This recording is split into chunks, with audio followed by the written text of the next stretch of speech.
Уважаемые дамы и господа, Dear ladies and gentlemen, good afternoon. I'm very pleased to welcome you here.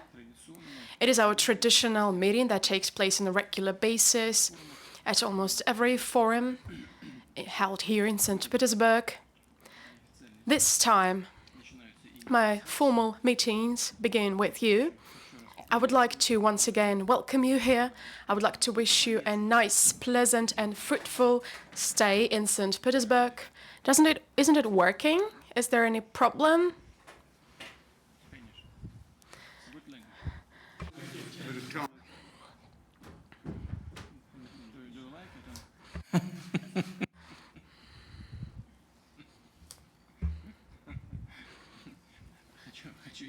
I would like to once again welcome you here. I hope this time everyone hears me and everyone hears the translation. This year, my schedule of meetings with the guests of the forum began with this meeting, and I'm glad because we can have some practice during today's discussion, which will give me an opportunity to somehow maybe feel what it might be of interest for other partners, of the partners who have come to the forum this year. And that is the end of my opening remarks. Now I would pass the floor to Mr. Mikhailov, and after that I'll be pleased to listen to each and every one of you and try to answer your questions as far as it's possible. Thank you very much, Mr. President. Your Excellency, Mr. President, thank you very much for giving us this opportunity within the tight schedule to meet with the leaders of leading world news agencies that amount to almost 90% of the whole news flow. Dear colleagues, I'm grateful to you for your interest in the forum in St. Petersburg. I'm convinced that today's dialogue will be just as bright and useful as all the 6 previous dialogues. It is the 6th time, by the way, that we meet here. St. Petersburg International Economic Forum, which has almost 21 years of glorious history, once again has been launched successfully this morning. We've had a panel discussion this morning. We discussed the role of media in global conflicts. As I've already said, we've come today here for the 6th meeting already.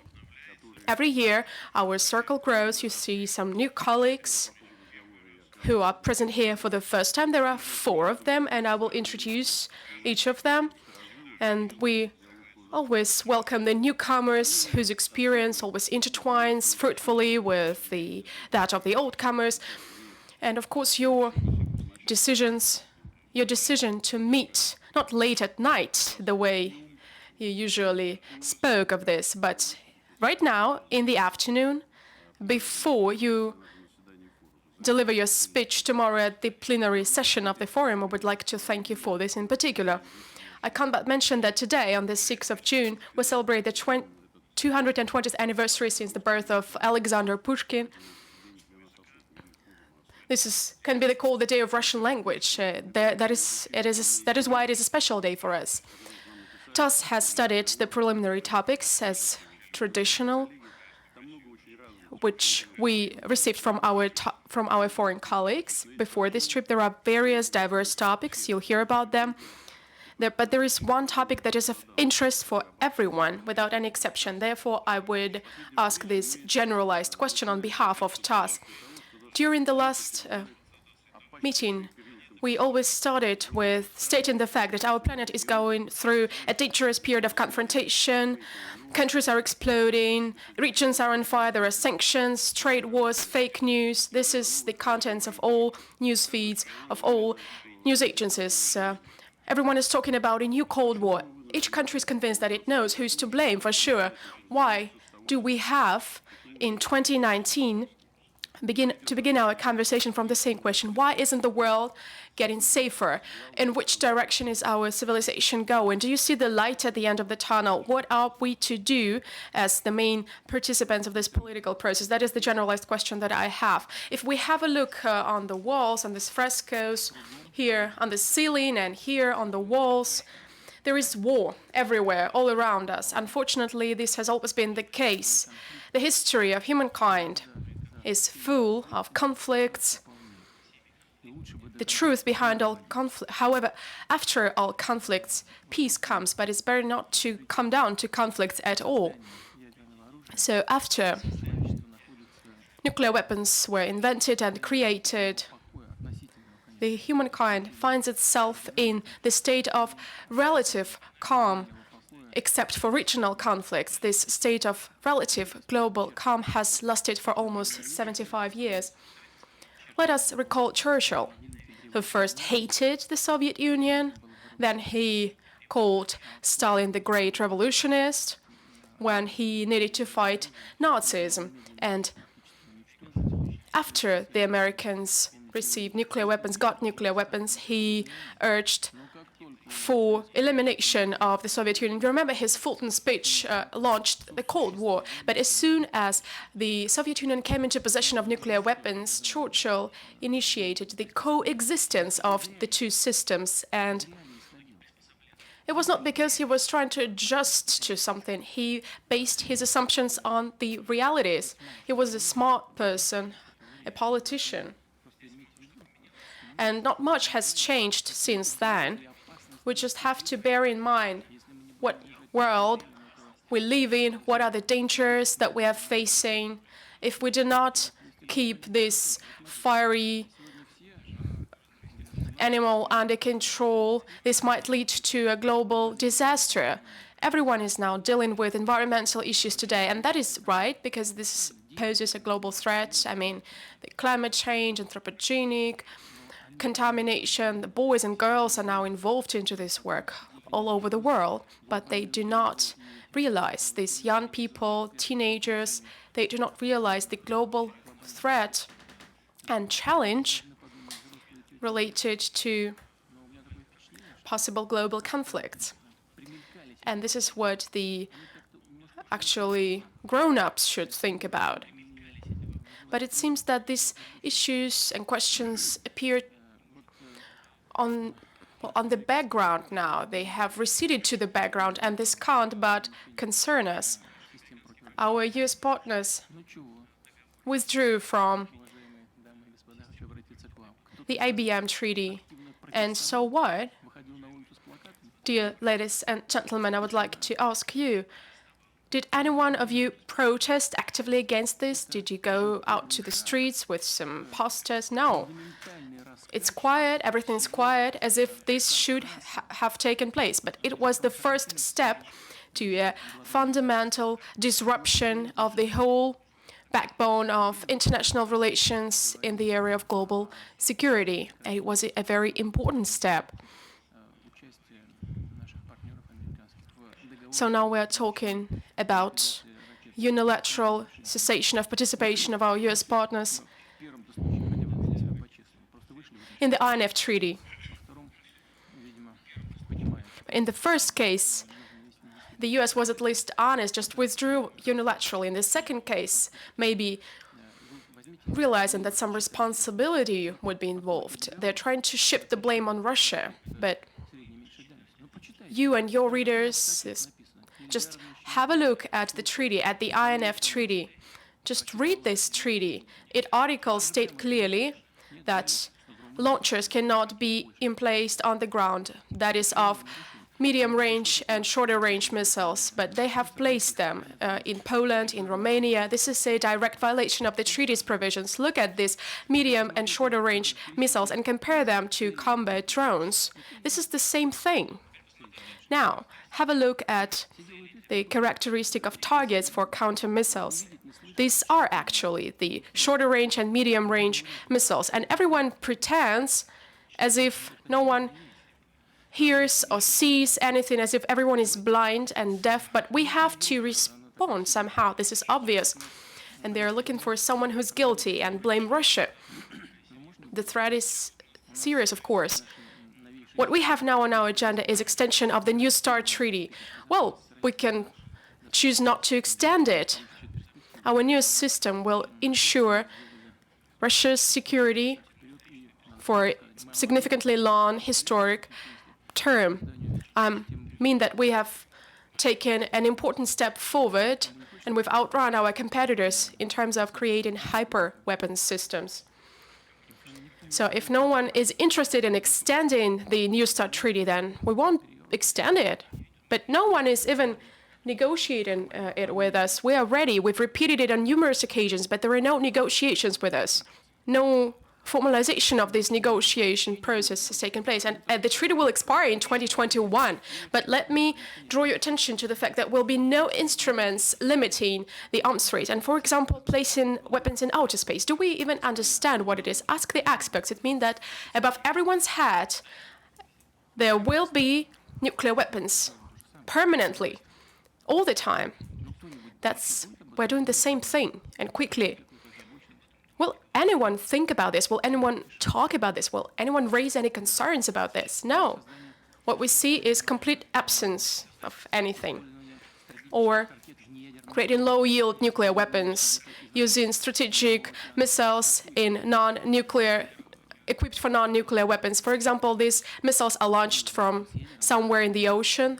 The missiles of strategic range, do we know? How do we know if they're nuclear equipped or non-nuclear equipped? Do you understand how dangerous this is, how serious this is? If another party answers, responds immediately, what will this lead to? I'm deeply convinced this should be the subject of an open, transparent, professional discussion, and the world public should be a part of this process as far as it's possible. When we're dealing with such issues, people at least have a right to know what's going on in this area. But I'll reiterate again, we're ready, we're prepared for this, we're certain about our security and safety.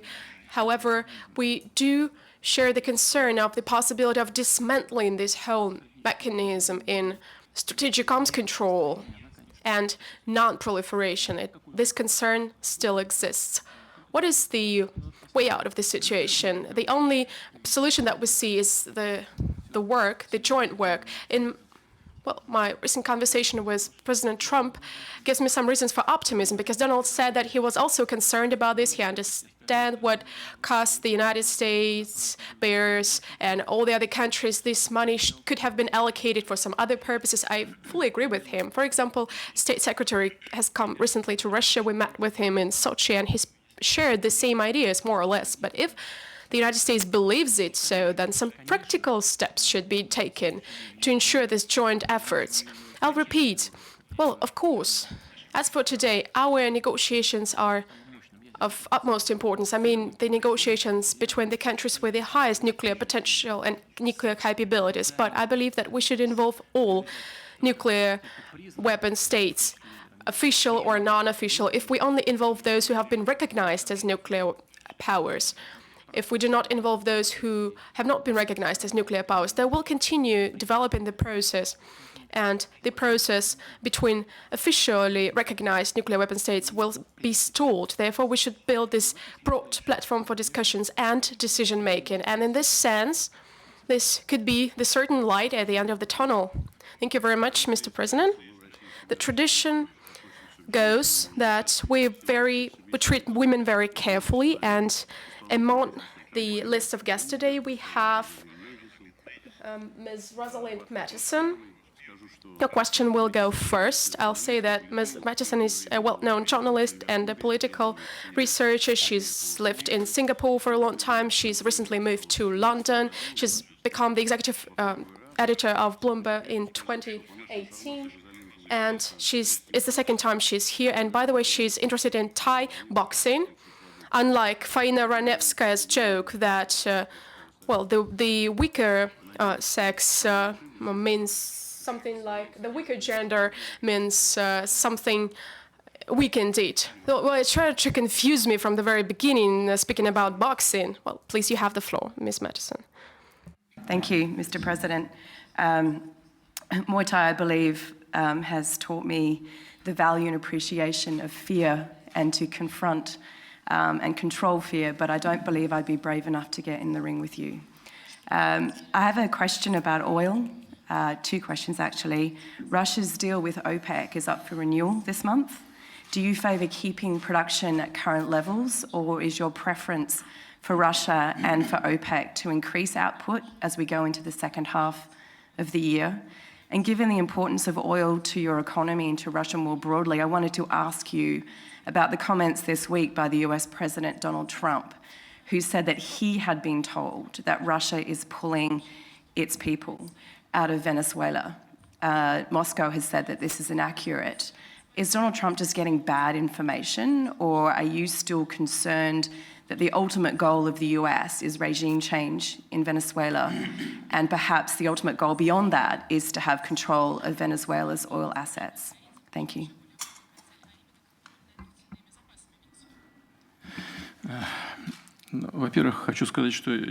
First of all, I would say that I wouldn't dare go out to a rink with you myself, not because you're a lady, but because everyone should be engaged with their own professional things. I have never practiced Thai box. I would go to a tatami with you, but I'll have some competitive advantages in this regard, I can assure you. As for the questions you've raised, well, let's begin with the last question you asked about removing our people from Venezuela or not, whether we're afraid of a regime change or not. We are against any intervention into domestic affairs of other countries.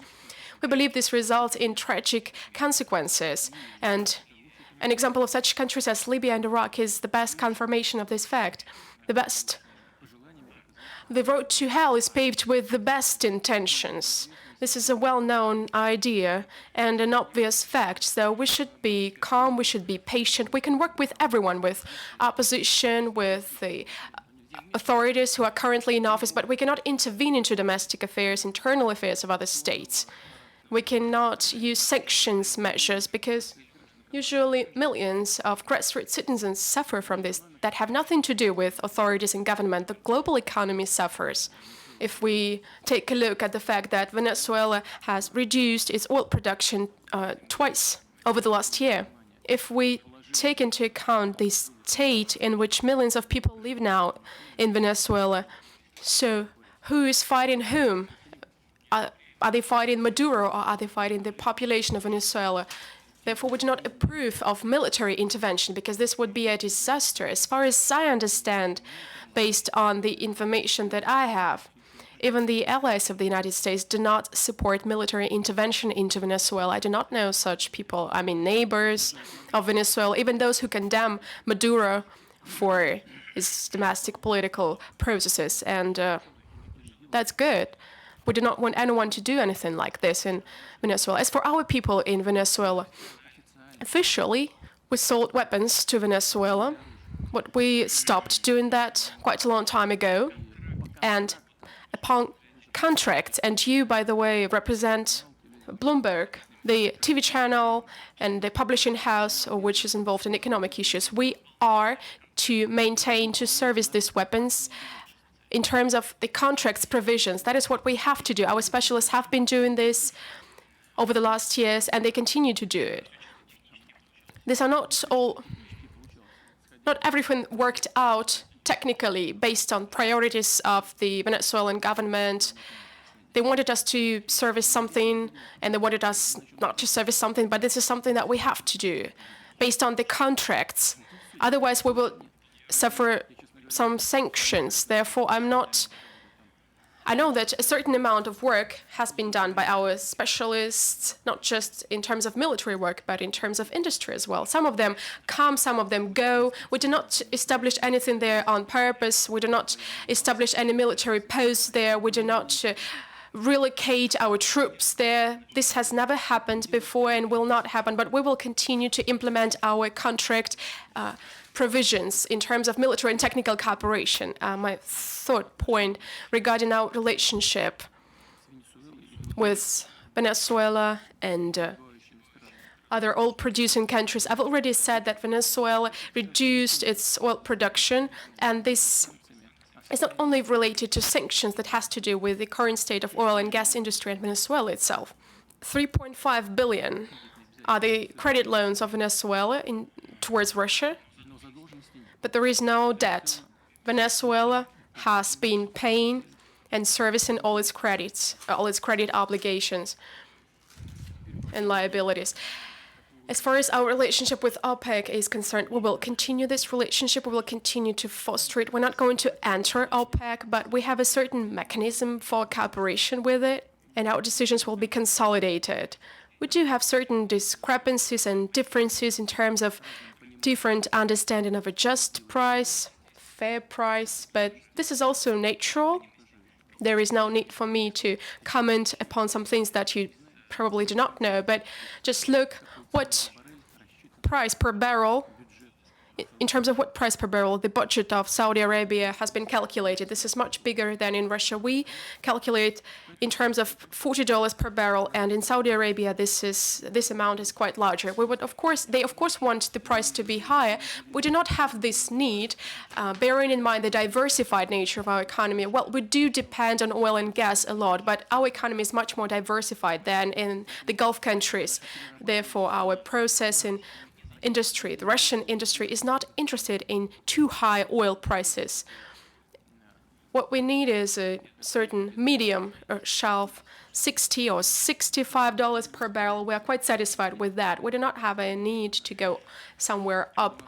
But even with this price, so we do have a considerable margin. I'm talking about the budget calculated from, in terms of 40 barrels per barrel. Our gold and foreign currency reserves are filled. I mean, the reserves of the central bank and the government. Therefore, we should bear in mind all the conditions, all the circumstances, reduction of oil production in Iran. It fell by 1 million in Venezuela, problems in Libya, in Nigeria. We should bear all these factors in mind, as well as growing consumption in the summer period. We have certain arrangements now. I'm not going to get ahead of myself. I won't tell you right now what our idea is of what we should do in the second half of the year. However, we're going to make consolidated decisions with our OPEC colleagues. Thank you, Mr. President. Mr. President, yesterday with President Xi, you opened a great concert dedicated to 70 years of diplomatic relations between Russia and China. You opened an exhibition together with TASS and Xinhua that prepared for this major milestone. We also congratulate our Chinese friends with 70 years of People's Republic of China, and like to present our long-term friends and reliable partners of relations between Xinhua and TASS, Mr. Zhai Minzhao. Mr. Zhai is taking part in this meeting second time. In 2016, you remember his interview, which was quoted a lot by many mass media of the globe. Xinhua regularly takes part in St. Petersburg International Economic Forum. Now, I'll reveal a secret about Mr. Zhai. He has a dream about creating a quality coefficient about Chinese restaurants around the globe, just like Michelin stars. No one doubts the great expertise of the Chinese chefs, and I believe that the best Chinese restaurant is in Xinhua building. Mr. Zhai, your floor. You have the floor. 谢谢总统先生。 Oh, thank you very much, Mr. President. In 2016, in June, in St. Petersburg, I took an interview with you, and I still remember that time. I would like to thank you once again. Thank you that yesterday with President Xi that you have visited an exhibition dedicated to 70 years of diplomatic relations between Russia and China. We know that this year, the motto of St. Petersburg Forum is ensuring sustainable development. We know that with your participation, Russian economy has tackled those difficulties which it has faced before, and right now, the economy is starting to bounce back. We would like to know what specific plans you have in mind about further rebuilding of Russian economy. Also, what plans do you have on strengthening economic cooperation of Russia and China? What are the key directions that you could outline? Thank you. Планов по восстановлению российской экономики. As for rebuilding Russian economy, you said it yourself. Indeed, we have overcome those difficulties that we faced several years ago, for several reasons, actually.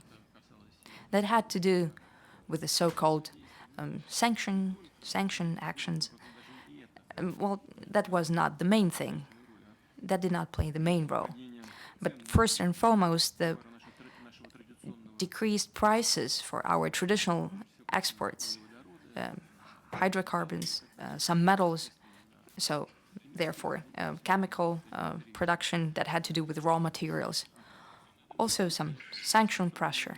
Not only did we overcome the pressure, but we now are on the path to sustainable growth. That has to do with the global economic climate, but not only with that, it also has to do with the domestic economic factors, as well as that has to do with economic policy of the Russian leadership.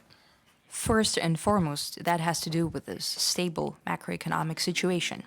Last year, our inflation was 4 and something on an annual basis, and this year we have something around 5. That includes increased VAT tax. That's better than we expected. Why is this happening, and what do we expect? You probably know that we've made a decision to implement national projects in key areas of development. The main goal is to diversify our economy, making it an innovative economy. That has to do with a whole range of targets and methods how to achieve these goals. These include improving governance in the economy and as a whole, the governance, digitalization and governance in the economy, introducing artificial intelligence in all spheres of life and production. We're also working on, in medical field and in biology, improving the quality of life of people, longer life expectancy, increased birth rate, a whole range of measures. You could just look at those goals that we're setting for ourselves, and you could see what we expect to have in the next few years. But in order to accumulate these resources, well, of course, we also mean building infrastructure, railroads, roads, port infrastructures. That means we also expect to engage investments, both national investment and foreign investment. Now, I'll talk about capitals. You probably are going to have a question about that. However, in order to ensure this investment, the state also has to put in as well, first and foremost, in the infrastructure, improving business climate. Well, I'll start talking, and that'll be our only topic that we'll discuss. I have a lot to tell, actually. That's the thing. And in each area, we have some improvements. According to Doing Business rating, Russia was ranked 120 on the Doing Business climate, and right now we're ranked number 31st, and we can see that the apparent movement up. Right now, we've made a decision to drastically change the rules that have to do with supervisory and controlling organizations. We want to close down all outdated and archaic rules that hinder development forward. We want to create a new system. So that will be the area that we're going to work on. That's improvement of the business climate. Now, as for capital outflow and raising capital, last year we had a significant outflow. I think it was about 66 billion. However, the positive balance shows us that we have 131 billion. That covers that outflow. And we also have the return of that capital. We see that. So there is no tragedy here. We understand that it's a natural process. Of course, the participants of the business community, and they expect one thing. They want to have certainty and stability of the situation. That's very clear. It's very apparent. We meet permanently all the time with our partners, with our European business community, and I hope we're going to have a meeting with our U.S. businesses. during the Obama administration, our trade went down from $30 billion to $20 billion. I believe that President Trump has a record on introducing sanctions. However, our trade has grown by $5 billion. And we also have increased trade with the European countries, and we meet regularly with. We've met with the British businesses, with the German, with the Italian. We have a lot of contacts. Why am I talking about that? We try to listen to them, to understand them, and to respond about changing the business climate for their work here. And we hope that our potential partners will continue to work here. And the list of measures and the targets that we're setting for ourselves, you can look at our national projects. I'd like to repeat, that's infrastructure, artificial intelligence, biology, agriculture, of course, a whole range, a plethora of issues. All that gives us a certain capabilities to look at that and to expect that we're going to have moving forward.